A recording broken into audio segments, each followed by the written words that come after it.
काही एकच वर्ष झालंय, परंतु या वर्षभराच्या काळामध्ये देखील अनेक कामं पीएमआरडीएच्या निमित्तानं असू द्या, पीएमआरडीएच्या निमित्तानं असू द्या, नॅशनल हायवेच्या निमित्तानं, पीडब्ल्यूडीच्या निमित्तानं, राज्य सरकारच्या बजेटच्या निमित्तानं आपण करतो. मित्रांनो, आता आपण सायकल स्पर्धा याच महिन्यामध्ये घेतोय.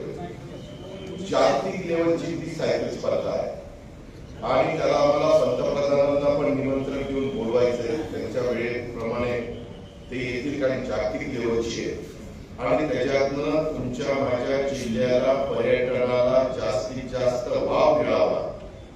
जगातले स्पर्धक तुमच्या माझ्या जिल्ह्यामध्ये यावेत. ही स्पर्धा ही आपल्या अनेक तालुक्यातनं जाणार आहे. त्याच्यामध्ये मावळ आहे, त्याच्यामध्ये मुळशी आहे, त्याच्यामध्ये बोर आहे, त्याच्यामध्ये पुरंदर आहे, त्याच्यामध्ये हवेली आहे, त्याच्यामध्ये बारामती आहे. अशा पद्धतीने या बेल्ट मधनं ही सगळी स्पर्धा होणार आहे. काहीशे कोटी रुपयाचे रस्ते, तो जो रूट ठरलेला आहे त्याच्यात आम्ही केलेले तुम्ही बघा मित्रांनो, त्याची क्वालिटी देखील फार चांगली केलेली आहे. आपल्या तालुक्यामध्ये त्याचा 37 किलोमीटरचा फायदा झालेला आहे. अनेक लोक मला भेटतात आणि सांगतात, दादा अनेक वर्ष आम्ही रोड झालेले बघितले, पण एवढा क्वालिटीचा रोड कधी झालेला पाहिलेला नाही. अशा पद्धतीनं आपल्याला उद्याच्या काळामध्ये रोड करायची. आज आता जे नगराध्यक्ष ते आमचे राजेंद्र सोनवणे आणि बाकीचे तळेगावला अडीच वर्ष, तळेगावला बरेच वर्ष मी बघतो कधी कुठल्या पक्षाच्या चिन्हावर निवडणूक लढवली जात नाही. तिथं नेहमी आघाडी केली जाते आणि निवडणूक लढवली जाते. मी पण काही आघाडीच्या सभांना तिथे गेलेलो आहे आणि त्याच्यामुळं तिथं अडीच वर्ष झाल्यावर आपल्या विचाराचा नगराध्यक्ष बसला आहे. मला सगळ्या नगरसेविका आणि नगरसेवकांना सांगायचं की तुम्ही विश्वासा, वडगाव मावळ नवीनच नगर पंचायत अस्तित्वात आली आणि म्हणून त्या सगळ्यामध्ये एक तर लोणावळा पर्यटनाचा मुख्य केंद्र आहे. मित्रांनो, ज्यावेळेस मिसिंग लिंकचा तो बोगदा सुरू होईल, तो टर्नेज सुरू झाल्यानंतर, तो ब्रिज सुरू झाल्यानंतर डायरेक्ट लोक तिकडनं खोपरीच्या तिथनं त्या बोगद्यात शिरली ते पार सिंहगड इन्स्टिट्यूटच्या तिथं बाहेर पडणार. त्यामुळं आपल्याला लोणावळ्याला जी नेहमी गर्दी प्रवाशांची पण आणि पर्यटकांची पण चालायची, ती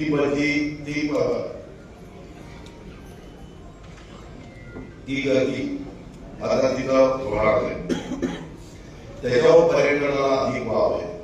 तिथं मला वाटतं टायगर पॉइंटच्या बद्दल पण आपण जे प्लॅन करतोय त्याचं डिझाईन फार वेगळ्या पद्धतीने करतोय की त्याच्यातून माझ्या स्थानिक मावळच्या जनतेला पण रोजगार मिळावा, त्या प्रकारे आमचा सगळ्यांचा प्रयत्न चालू आहे. परंतु ते काम थोडं परदेशात अशा प्रकारची कामं झाली, कारण ती व्हॅली आहे, त्या व्हॅलीच्या पुढं असं जाऊन तो राऊंड तिथे येतो आणि त्याच्यामुळे फार काळजीपूर्वक उद्याच्याला कुठल्याही प्रकारचा चुकीचा प्रसंग घडू नये म्हणून जी काळजी घेतली गेली पाहिजे ती सुनील शेळके, मी आणि माझे सगळे सहकारी मित्र घेत आहेत. तुम्हाला कदाचित असं वाटेल की बाबा हे मागे सांगितलं अजून का पुढे जाईल ना. वास्तविक तिकडचे बाकीच्या रोड वगैरेची कामं सुरू झालेली आहेत. यामध्ये इंडस्ट्रीच्या बाबतीमध्ये देखील अनेक गोष्टी आपण या मावळच्या करता करतोय, राजगुरुनगरच्या करता करतोय, शिरूर करता करतोय. ह्या प्रकारे आपलं तिथं पण काम चाललेलं आहे आणि माझ्या तरुणीला रोजगार कसा निर्माण करता येईल अशा प्रकारचा आमचा जाणीवपूर्वक प्रयत्न आहे. मला माझ्या सर्व सहकार्यांना सांगायचं की या नगरपालिकेमध्ये फार चांगल्या प्रकारचं यश मिळवलेलं आहे. जिल्ह्यामध्ये देखील आपण चांगल्या प्रकारचं यश मिळवलं. काही बाबतीमध्ये आपण कमी पडलो. वास्तविक मंचरला तर ती जागा यायलाच पाहिजे होती, परंतु ज्याला नगराध्यक्ष पदाची उमेदवारी द्यायला पाहिजे होती त्याला नगरसेवकाची ते जर नगराध्यक्षाला दिले असतील तर ते नक्की निवडून आले असते. अशा काही गोष्टी काही काही बाबतीमध्ये घडल्या. हा बारकाईने विचार करून वेगवेगळ्या जाती धर्माला कसं प्रतिनिधित्व मिळेल. आपण ज्यावेळी शिवशाहू फुले आंबेडकरांच्या विचारधारेने पुढे चाललोय असं समाजाला सांगत असतो त्यावेळेस तुमची माझी कृती देखील तशी दिसली पाहिजे. वेगवेगळ्या घटकाला नगरसेवक नगरसेविका आणि नगराध्यक्ष म्हणून तिथं उपनगराध्यक्ष म्हणून कामाची संधी मिळाली पाहिजे. माझी तुम्हाला सगळ्यांना विनंती आहे, उद्याच्या काळामध्ये जसं सुनील शेट्टी यांनी सांगितलं की मला ईपीडीसी आपली मोठी आहे 1400 कोटी रुपयाची आहे, कदाचित पुढच्या वर्षी 1500 कोटी पर्यंत जाण्याची शक्यता नाकारता येत नाही. त्याचा जास्तीत जास्त फायदा ग्रामीण भागाला होतो, कारण आपली दोन्ही शहरं एवढी मोठी आहेत तर त्यांचं स्वतःच बजेट एवढं ताकदीचं आहे, त्याच्यावर त्यांना या पैशाची फार गरज भासते असं मला वाटत नाही. आणि त्याच्यामुळे हे पैसे आपण बाकीच्याच 13 तालुक्यामध्ये देण्याचा प्रयत्न करत असतो.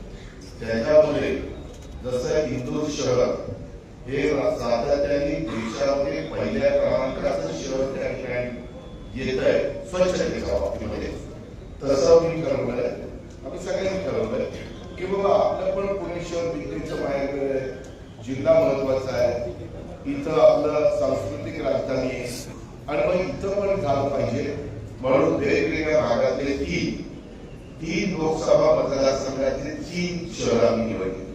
एक बारामती लोकसभा मतदारसंघातलं बारामती निवडलं, त्याच्याबरोबर माझ्या शिरूर लोकसभा मतदारसंघातलं चाकण निवडलंय आणि आपल्या मावळ लोकसभा मतदारसंघातलं लोणावळा निवडलं. आणि त्याकरता आम्ही बाकीचे इन्फ्रास्ट्रक्चर तुम्हाला करून देऊ, त्याबद्दल तुम्ही काळजी करू नका, पण तुम्हाला स्वतःला पण सवय काही लावून ठेवायला लागते आणि लोकांची पण मानसिकता तुम्हाला सगळ्यांना बदलावी लागेल. माझी तर एक विनंती आहे, या जरा जिल्हा परिषदेच्या निवडणुका संपू द्या, त्याच्यानंतर एकदा तुम्ही सगळेजण सकाळी निघून दिवसभर बारामतीमध्ये या, दुपारचं जेवण तुम्हाला घालतो जेवायला आणि नंतर परत या संध्याकाळी तुम्ही बघा काय बारामती केली. आता गणेश मला सांगत होता सचिनच्या काल त्यांनी काहीतरी पदभार घेतला म्हणून त्याला शुभेच्छा द्यायला गणेश खांडे गेला होता, परंतु खरोखरीच तुम्ही ते रस्ते आणि तुम्ही डेव्हलपमेंट चालणे बघितलं तर तुम्ही म्हणाल की असं होऊ शकतं का की आपल्याला पहिल्यांदा लोणावळ्याला करायचंय, कारण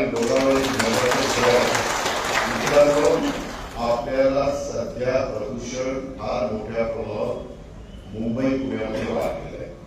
ते कमी करण्याचा प्रयत्न केला जातो, पण रिटायर झालेली माणसं ज्यांची परिस्थिती चांगली आहे ते रिटायरमेंटचं आयुष्य जगण्याच्या करता आपल्या मावळला प्रेफर करतात. आपला पावनाचा परिसर, आपला गांधी व्हॅलीचा परिसर त्या ठिकाणी, आपला इतर भागामध्ये इथलं पावसाची परिस्थिती, ग्रीनरी, इथली थंड हवा आणि सगळ्या गोष्टी निसर्गाने भरभरून आपल्याला देण्याचा प्रयत्न केलेला आहे. आणि त्यामुळं इथं अनेक लोक, मला तर कोरोनाच्या काळामध्ये मी बघितलं मुंबईतले बरेच लोकांनी इकडे बंगले बांधले आणि ते इकडे येऊन सेटल झाले. काय काय तिथं हेलिपॅड तिथं केली आणि मुंबईला जाताना इकडे हेलिकॉप्टरने जातात आणि हेलिकॉप्टरने येतात.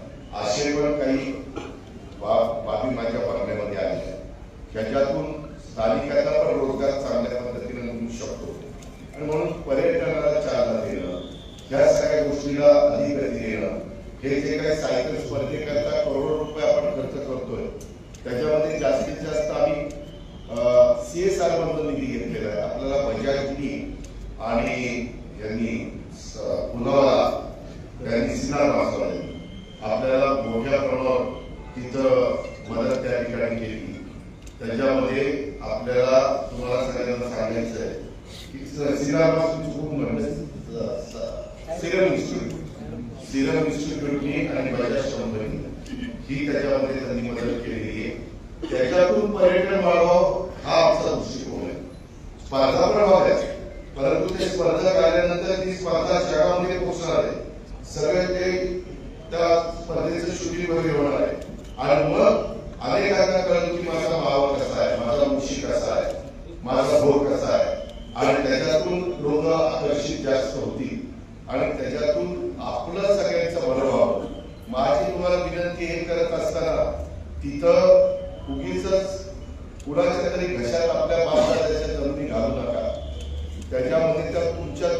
ठेवा. त्याच्यातून काही छोटे मोठे रेस्टॉरंट असतील, बाकीच्या इतर गोष्टी असतील त्या करण्याचा प्रयत्न करा आणि त्याच्यातून मग आपल्याला पुढच्या पिढीच्या करता देखील चांगल्या प्रकारचं आर्थिक स्थिरता मला भेटून गेले. श्री संत तुकाराम सहकारी साखर कारखान्याचे सहकारी आलेले होते. कारखाना थोडासा ज्या कॅपॅसिटीने चाललं पाहिजे त्या कॅपॅसिटीने चालत नाही. मला आता रिपोर्ट पण त्याच्या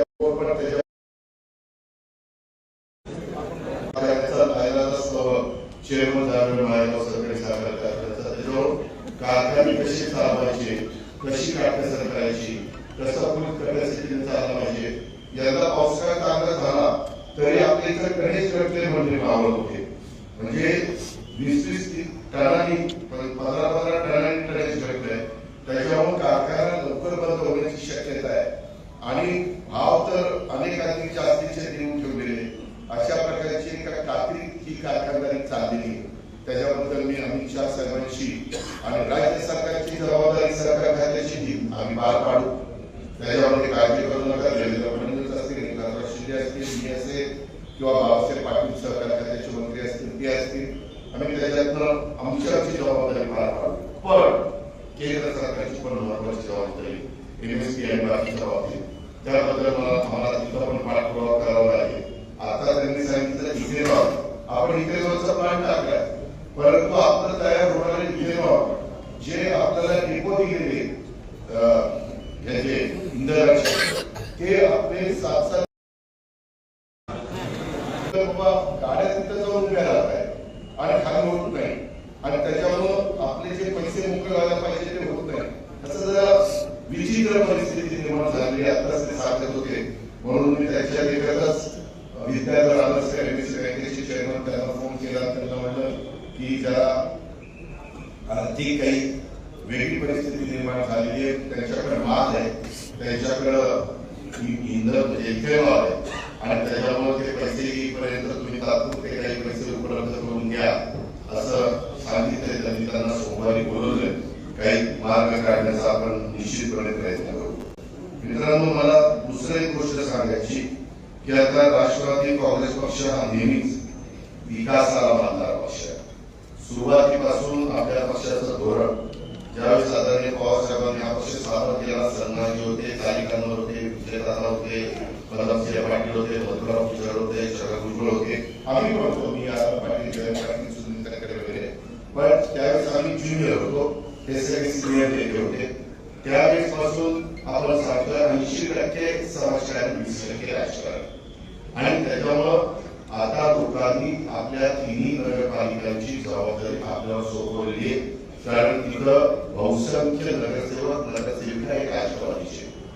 आता त्यांनी त्यांचे काम केलेले आहे. आता आपल्याला आपलं काम 5 वर्षाच्या काळात करायचंय आणि त्याच्यात तुम्ही कुठं कमी पडता कामा नाही. विकासाच्या वाटेने जात असताना या एक प्रकारची विजय सभाच आहे. या विजय सभेच्या निमित्तानं, आजच्या सरकारच्या निमित्तानं मला नवनिर्वाचित नगराध्यक्ष एकच आहेत. काही काहीतरी येऊ शकल्या नाही म्हणून मला आता गणेश सांगत होता. अनेक नगराध्यक्ष 8 वर्ष आपले मित्र पक्षांचे तिथं आहेत, नंतर आपला होणार. पण जे नगरसेवक नगरसेविका आहेत त्यांना सगळ्यांना अतिशय स्पष्टपणे सांगायचंय, तुमचं मनापासून अभिनंदन, मनापासून कौतुक. पण आता जबाबदारी वाढलेली. तुम्ही उद्याच्याला तिथं काही चुकीचं केलं तर तुमची पण बदनामी. राष्ट्रवादीचे नगरसेवक आहात म्हणून राष्ट्रवादीची पण बदनामी. तसं अजिबात होऊन देऊ नका. विजयाने कधी हुरळून जायचं नसतं, पराभवाने कधी खायचं नसतं. ही गोष्ट लक्षात ठेवा. नाहीतर काय होतं, माणूस म्हणताय आता काय विजय झाला, आता बहुतेक पुढं बघता बघता दिवस कसे जातात कळत पण नाही. आता दुसऱ्या टर्म म्हणजे सुनीलची दुसरी टर्म, माझी 8वी टर्म. किती 6 वर्ष कसं गेलं कळलं पण 6 वर्ष झालं ना आपलं निवडून येऊन. तसं वर्ष कसं निघून जाईल माझ्या लाडक्या बहिणींनो, भावांनो कळणार नाही. त्याच्यावर पहिल्यापासून काही कार्यक्रम आला की पहिल्या 100 दिवसात तुम्हाला काय करायचंय, बरं भावाला काय करायचं, काय करायचं, स्वच्छतेच्या बाबतीमध्ये अधिक लक्ष द्या. तुम्ही जशी सवय लावाल तसं शहर स्वच्छ बनेल आणि शहर स्वच्छ बनलं की लोकांचं येणं जाणं वाढेल.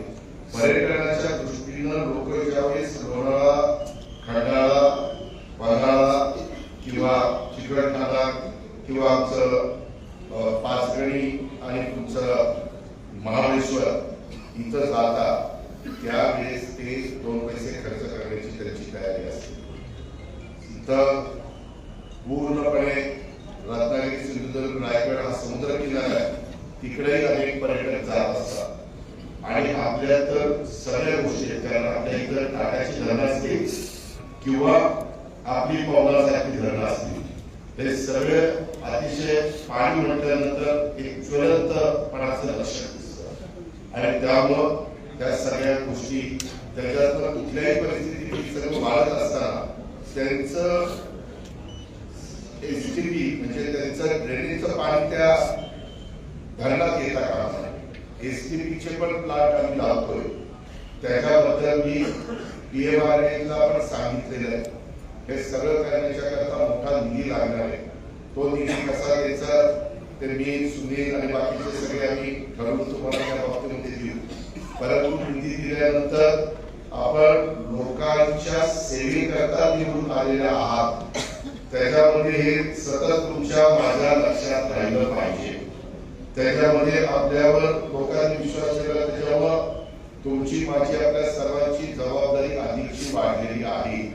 त्या विश्वासाला पात्र करण्याच्या करता प्रामाणिकपणे, पारदर्शकपणे आणि जनतेच्या हितासाठी तुम्हाला सगळ्यांना काम करावं लागणार आहे. हेच आपलं प्रथम कर्तव्य आहे. लोकांची सेवा करण्यासाठी, आपल्या शहराच्या सर्वांगीण विकास करण्यासाठी निधीची कुठल्याही प्रकारची कमतरता, निधी म्हणजे खूप एकदम निधी मिळेल असं नाही, पण मी टप्प्याटप्प्याने तुम्हाला निधी देईल. महत्वाच्या तुमच्या गोष्टी आहेत त्या पण मंजूर करून देईल. त्याच्याबद्दल तुम्ही बसा. आता नवीन अर्थसंकल्प आपण देणार आहोत. त्याच्यात कुठल्या गोष्टी घालायच्या, बहिणी आणि आपले बाकीचा स्टाफ आहे त्यांना आधी सांगा. त्याच्यामध्ये त्याचा अंतर्भाव करण्याचं काम आम्ही सगळेजण करू. हे सगळं करत असताना कुठल्याही परिस्थितीमध्ये विकासाच्या कामात तुम्ही दर्जाच्या बाबतीमध्ये तडजोड करू नका. मी स्वतः 6 वाजता तुम्ही बघता मी फिरत असतो, कामावर जात असतो, प्रत्यक्ष काम बघत असतो. आता माझ्या नगराध्यक्षाला ती सवय लागलेली, तो पण 6 वाजता ती काम बघत असतो. आता 6ला उठत नाही, 6:30ला उठत, पण ज्यावेळेस 6ला उठेल त्यावेळेस 6ला जावा, 6:30ला उठेल 6:30ला जावा. पण ती कामं गरजेला लागतात. कारण उद्याच्या तो निधी दिल्यानंतर त्याच्यात पुन्हा रस्ता एक पावसाळा पडला की खड्डे पडला, नाहीतर जनता म्हणत काय हे माझ्या माझ्या ही पडत असली तर माझी येत असली असं लोकांना वाटता कामा नये. जसं मी मागाशी सांगितलं क्वालिटीचं काम त्या सायकल स्पर्धेच्या बाबतीमध्ये झालं, तशा पद्धतीनं ही गोष्ट तुम्ही सगळ्यांनी लक्षामध्ये ठेवावी आणि चुकीच्या गोष्टींना अजिबात थारा देऊ नका.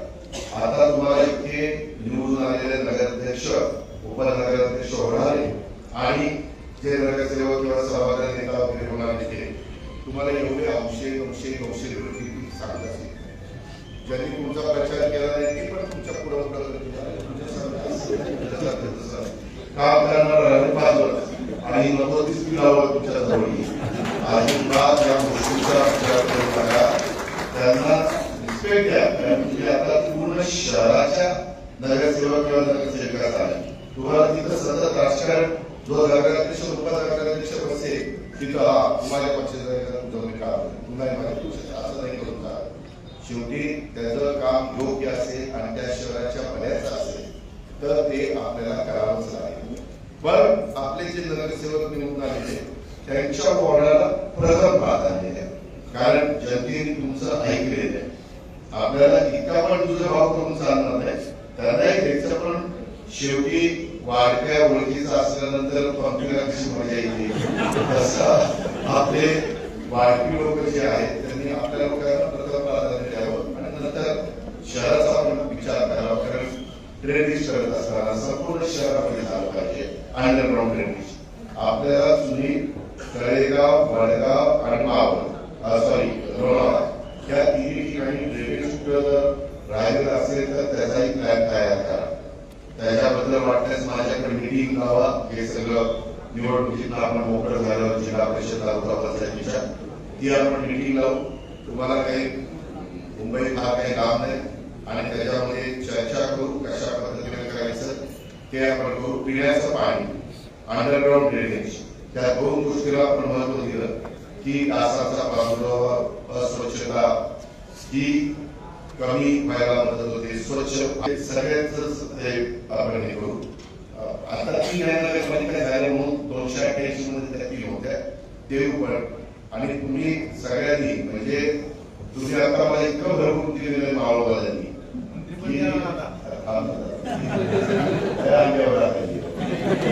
त्यामध्ये पहिल्यांदा तुम्ही आमदार दिला, दुसऱ्यांदा आमदार दिला, दुसऱ्यांदा बरंच काही झालं तरी सर्वसामान्य मतदार होता. लाखाच्या फरकाने तुम्ही सुनीला निवडून दिलं, त्याबद्दल तुम्हाला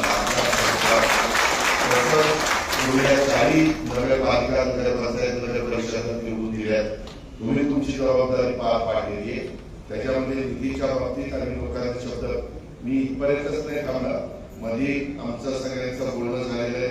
आपला इथं भंडारा डोंगर आहे ना, भंडारा डोंगराच्या पायथ्याशी एक मोठी लँड आहे. तिथं एक चांगल्या पद्धतीचं एक आमचा प्लॅन आहे. तो अतिशय सुंदर अशा पद्धतीने तिथं इतक्या मोठ्या प्रमाणात वारकरी संप्रदायाचे किंवा भाविक तुकाराम महाराजांच्या संदर्भात सगळी माहिती घेण्याच्या करता लोक येतील अशा पद्धतीचा प्लॅन आम्ही त्या बाबतीमध्ये त्या ठिकाणी करतोय. मी 3-4 एजन्सीला तो प्लॅन तयार करायला सांगितलं आहे. आणि मग त्याच्यात मी आजकडे काय करतो, स्पर्धा लावतो. कुठली इमारत बांधायची म्हटलं तर स्पर्धा लावायची. जे कोणी चांगलं डिझाईन देतील त्याचा फायदा करायचा, ते बांधायचं. तशा पद्धतीनं आपल्या लोणावळ्यामध्ये रस्ते जरा कंजेस्टेड आहेत. काही ठिकाणी काय काय करावं लागेल हे तुम्ही नीटपणे विचार करा. एकदा तो करेल ज्या म्हणजे मिसिंग लिंक आहे ना ते या वर्षी आपण चालू करतो. तो थोडासा पुढे गेलाय पण या वर्षात आम्ही चालू करणार. ते केल्यानंतर तुम्हाला अंदाजे किती ट्रॅफिक डायरेक्ट इकडनं जायला लागलं आणि त्याचा ताप आपल्या लोणावळ्यावर किती कमी पडला. त्याचा थोडा लोणावळ्याला बाजारपेठेवर पण पडला होणार आहे. काही जण लोणावळ्याला जाता लोणावळा शिकली किंवा आणखी काय घ्यायचं असेल ते घेऊन पुढे जायचे. आता ते तिथनं शिकल्यानंतर अर्धा तासाचं त्यांचं वेळ वाचणार. म्हणजे आता अटल सेतूमुळे देखील अर्धा तास वेळ वाचलेला साऊथ मुंबई मधून जे निघतात ते. आता अटल सेतूतून उतरल्यावर एक्सप्रेस हायवेला लागण्याच्या करता देखील जे काही आहे ते पण आम्ही करतोय. आणि अजून एक रस्ता हा कल्याणचा सुरू झाला बेसिकली त्याला अर्धा तास वाचणार आहे. आणि अजून एक रस्ता तो काय रस्ते करत सुटला तो असा अटल सेतूपासून खाली निघाला की असा तिरका तो जाणार आहे भोरला निघाला. तो साधारण त्याचा आता सर्वे करायचं चाललेलं आहे. त्याच्यामुळं तो काही भाग तर आपल्या जे डोंगर आहे त्याला बोगदे केले जाणार. आता नवीन एक मशीन निघाले. तुम्हाला काय साईजचा बोगदा पाहिजे ते एकदा ते मशीनला दाखवलं की ते मशीन काम करत चालतं आणि बोगदे फार लवकर व्हायला लागले. आणि तो आपल्याला पुण्याचं आणि इकडचं ट्रॅफिक कमी करण्याच्या करता ज्यांना डायरेक्ट तिकडे साताराला, कोल्हापूरला, बेंगलोरला तिकडे जायचंय किंवा सांगलीला त्यांनी त्या रूटने जायचं. अशा प्रकारे कारण गाड्यांची संख्या मावळकरांतून एवढी वाढते आणि आता ते ई व्हेकल आलं. चार्जिंग केलं की काय 25-50-35 किलोमीटर पडतंय असं लोक सांगतायत. आणि आता पूर्वी तरी 200-200 किलोमीटर चालायच्या आता 500-700 एकदा चार्जिंग केल्यावर गाड्या चालतील. अशा प्रकारच्या नवीन गाड्या बाजारामध्ये यायला लागलेल्या आहेत. आणि लागल्यावर वीज खात्याच्या ऐवजी आता एकंदरीत पुढचं जी काही आव्हान आहे तुमच्या माझ्या पुढं त्याची आधीच खबरदारी घेऊन त्या सगळ्या गोष्टी आम्ही करण्याचा प्रयत्न करतो. इथलं नवीन विमानतळ सुरू झालं ते अडाणींनी घेतलेलं त्याला आता डिसेंबर मध्ये सुरू विमानाने जाय करायला लागली. उद्याच्याला लाखो लोक तिथं विमानाने जाय करणार. आपल्या लोणावळाकरांना पण ते विमानतळ जवळ पाडणार. कारण तुम्हाला पुरवठ्याचं विमानतळ इंटरनॅशनल होणार आहे, ते थेट तुम्हाला पिंपरी चिंचवड पुणे ओलांडून तिकडे जावं लागेल. त्यापेक्षा इथं खाली उतरलं की तुम्हाला किती किलोमीटर पडेल? 60-70 किलोमीटर. आणि पुरवठ्यात किती किलोमीटर? 80-90 किलोमीटर. पण दोन्ही शहर पास करायची. अशा पद्धतीनं आपण त्या सोयी करतोय. याची नोंद कृपा करून आपण सगळ्यांनी घ्यावी. आणि शहराला पिण्याचं पाणी कमी पडणार नाही त्याबद्दलची पण काळजी त्या बाबतीमध्ये आपण घेतली पाहिजे. ह्या चारही शहराच्या बाबतीत देहू, माझं वडगाव, माझं तळेगाव आणि लोणावळा अशा पद्धतीने या सगळ्या गोष्टी कधी कधी दिसून काय होतं, आपण निवडणुकीच्या निमित्तानं कार्यकर्त्यांना निवडून आणतो आणि नंतर जी काही मधून आढावा बैठक काय चालतंय, काय काही अडचणी त्याच्यामध्ये तुम्हाला देखील लक्ष घालून ते घ्यावे लागते. असं वाटतं का? तसं नाही. त्यांच्यावर पण जरा अंकुश ठेवायचं. मी चाललंय का, बरोबर चाललंय का, कुठं काय कोणपाणी होत नाही ना, कुठं काय असं बघावं लागतं. बोला अशा पद्धतीने काय चाललंय. या सगळ्या निवडणुका झाल्या ना तर यशदा एकदा आपण आपल्या जिल्ह्यामध्ये खूप मोठ्या प्रमाणात आपले नगरसेवक निवडून आले. त्यांची वेगळी आपण शाळा घेऊया. म्हणजे कसं पाठपुरावा करायचा, केंद्रातली काम कशी मंजूर करून आणतात, राज्यातली कशी, डीपीडीसीची कशी आणि कुठल्या कुठल्या योजना आहेत. खूप योजना आहेत केंद्राच्या आणि राज्याच्या. त्या गोरगरिबाच्या करता पण झोपडपट्टी करण्याच्या करता पंतप्रधान आवास योजना कशी राबवायची, CSR मध्ये काय आपण करू शकतो, त्याच्या संदर्भामध्ये ह्या सगळ्या गोष्टी आहेत. आणि त्या आम्ही पण निवडून आल्यानंतर आमचे पण 2 दिवसाचे त्या ठिकाणी शिबिर असतात. तशा पद्धतीने आपण करू. कारण नंतर या सगळ्या जिल्हा परिषदेच्या निवडणुका झाल्यावर मित्रांनो 3.5 वर्ष निवडणुका नाही. म्हणजे खासदारकी 3.5 वर्षांनी, आमदारकी त्याच्यानंतर 5 महिने, म्हणजे साधारण 4 वर्षांनी, आणि ह्याही निवडणुका 5 वर्षांनी. त्याच्यामुळं आपल्याला 3 लोकांनी आपल्या मावळामध्ये, आपल्या जिल्ह्यामध्ये खूप मोठा विश्वास राष्ट्रवादी काँग्रेस पक्षावर टाकलेला आहे. काही नवीन चेहरे पण मला पाहायला मिळतात. नवीन लोकांनी पण त्याचा अनुभव घ्यावा. कारण पुढे तुम्हालाच हे सगळं चालवायचंय. जे अनुभव असतील त्यांनी नवीन लोकांना व्यवस्थितपणे समजावून घ्यावं, शिकवावं. लाडक्या बहिणी पण त्याच्यामध्ये बारकाईने लक्ष द्यावं. त्या पद्धतीनं स्वच्छ पारदर्शक विकासावरून कारभार हा आपल्याला सगळ्यांना करायचा. त्याच विचारधारेतून आपण सगळ्यांनी काम केलं. जनतेचा विश्वास अधिक आपल्याला सगळ्यांना दृढ करता येईल आणि आपल्या शहराचा पण विकास आपण अधिक वेगाने त्या ठिकाणी करू शकू. हे पण आपण सगळ्यांनी लक्षात घ्या. सुनीलने मागच्या टर्ममध्ये देखील 5 वर्षात चांगला निधी आणला. या टर्ममध्ये देखील पहिल्याच वर्षात मावळ विधानसभा मतदारसंघाकरता कोट्यवधी रुपयाचा निधी त्यांनी आणलेला आहे आणि 3 काम आपण करतोय. आपल्याला हा मावळ तालुका औद्योगिक, पर्यटन आणि कृषी या 3 क्षेत्रामध्ये, म्हणजे इंडस्ट्री, पर्यटन आणि तुमचं कृषी, कारण आपल्या इथं कृषी क्षेत्रामध्ये देखील हॉर्टिकल्चर असेल, फ्लोरिकल्चर असेल, अशा वेगवेगळ्या गोष्टी आपण त्या ठिकाणी, किंवा कृषी पर्यटन असेल, कृषी पर्यटनाला पण अधिक चांगल्या प्रकारचा वाव हा निश्चितपणे मिळालेला आहे. आणि त्याच्यामुळे या 3 क्षेत्रामध्ये प्रगती करणारा तालुका अशा पद्धतीनं आपल्याला आपली इमेज टिकवायची आणि अतिशय चांगल्या पद्धतीने आपल्याला पुढे जायचंय. सुसंस्कृतपणा सोडायचा नाही. वेळेवाकडे प्रकार त्या ठिकाणी होऊन द्यायचे नाही. काही गोष्टी इतर कुठं होत असतील तर लगेच लक्षामध्ये आणून द्या. नाहीतर कुठेतरी डान्स बार चाललाय, कुठेतरी आणखी कुठला बार चाललाय अनधिकृतपणे, त्या प्रकारे कानावर आलं तर तुम्ही आम्हाला सांगा. इन्फ्रास्ट्रक्चर, कायदा सुव्यवस्था चांगली ठेवण्याच्या करता पाहिजे असेल तुम्ही आम्हाला सांगा, आम्ही इन्फ्रास्ट्रक्चर तुम्हाला उपलब्ध करून देऊ, त्याबद्दल आपण काही काळजी करू नका. परंतु आपल्याकडनं पण संविधान आणि कायदा नियम त्यांनी जे काही आपल्याला सांगितलेले आहे त्याच्या बाहेर आपण जाता कामा नये. सर्व जाती धर्म पंथ या सगळ्यांना बरोबर घेऊन जातीय सरोकार हा आपल्याला टिकवायचा आहे आणि शिवशाहूकडे करायची विचारधारा ही आपल्याला पुढे घेऊन जायची आहे. या प्रकारे आपण पुढे जाऊ. गड किल्ल्याच्या बद्दल पण आपण खूप काम करू शकतो. या सगळ्या गोष्टीत आमच्या राष्ट्रवादी काँग्रेस पक्षाच्या माझ्या सहकार्यांनी लोकप्रतिनिधी सुनील शेळके आणि गणेश कांटे आणि त्यांच्या विचार शिंदे सगळ्या टीमनी बबनराव सगळेच आहेत, सगळ्यांनी मिळून करावा हीच मी आपल्याला सगळ्यांना आग्रहाची कळकळीची नम्र विनंती करतो.